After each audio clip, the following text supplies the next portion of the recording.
Halo Smart Parents, selamat datang di channel YouTube saya Dr. Drew, spesialis kandungan, di mana kita bisa ngobrol santai bermanfaat mengenai kesehatan kehamilan dan juga kandungan.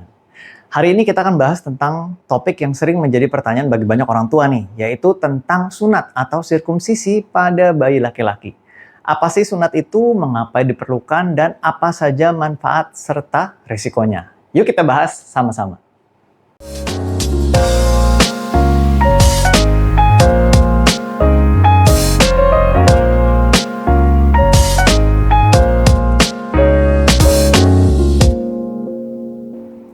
Sunat atau sirkumsisi adalah proses pengangkatan kulit kulup yang menutupi kepala penis. Prosedur ini sudah dilakukan sejak zaman dulu, bahkan sebelum pada masa kitab suci di Mesir kuno untuk alasan kebersihan. Hingga saat ini, sunat menjadi bagian dari praktek keagamaan dalam agama Yahudi dan juga agama Islam contohnya. Di berbagai negara, tingkat sunat itu memang bervariasi Smart Parents. Contohnya di Amerika Serikat nih, sekitar 55 hingga 80% pria sudah disunat. Angka ini bisa bervariasi berdasarkan wilayahnya, status sosial ekonomi, afiliasi agama, dan beberapa faktor lainnya. Pada saat lahir, kulit kulup masih melekat kepada kepala penis dan sebetulnya akan terpisah seiring bertambahnya usia. Kebanyakan anak laki-laki akan mengalami pemisahan ini pada usia 3 hingga 5 tahun. Penting untuk diingat Smart Parents, jangan pernah menarik paksa kulup bayi karena bisa menyebabkan cedera. Jika anak Anda tidak disunat, kebersihan penisnya juga mudah dijaga Smart Parents. Cukup cuci lembut area genital saat mandi, dan saat kulup sudah bisa ditarik, ajarkan anak untuk membersihkan bagian bawahnya secara rutin. Sunat memiliki beberapa manfaat medis. Contohnya, yang pertama mengurangi resiko infeksi saluran kemih atau ISK. Anak laki-laki yang disunat memiliki resiko lebih rendah terkena ISK, terutama di tahun pertama kehidupan. Yang kedua, mengurangi resiko kanker penis. Meskipun jarang, pria yang tidak disunat memiliki resiko lebih tinggi terkena kanker penis.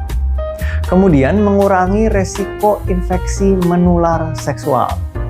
Dari studi menunjukkan bahwa sunat dapat mengurangi resiko infeksi HIV, HPV, dan herpes simplex virus tipe 2. Ingat nih Smart Parents, meskipun sunat bisa menurunkan resiko infeksi, ini bukan berarti melindungi sepenuhnya dari semua penyakit. Kebersihan yang baik dan vaksinasi tetap sangat penting. Memutuskan untuk memberikan atau menyunat anak bisa menjadi sulit sebetulnya bagi beberapa orang tua. Faktor budaya, mungkin juga agama, dan kesehatan semuanya itu memainkan peran penting dalam pengambilan keputusan ini. Tapi yang terpenting adalah orang tua merasa nyaman dan memahami alasan, manfaat, serta resiko dari sunat. Sebelum prosedur sunat, dokter biasanya akan menjelaskan tentang prosedurnya, manfaatnya, resiko, dan juga alternatifnya.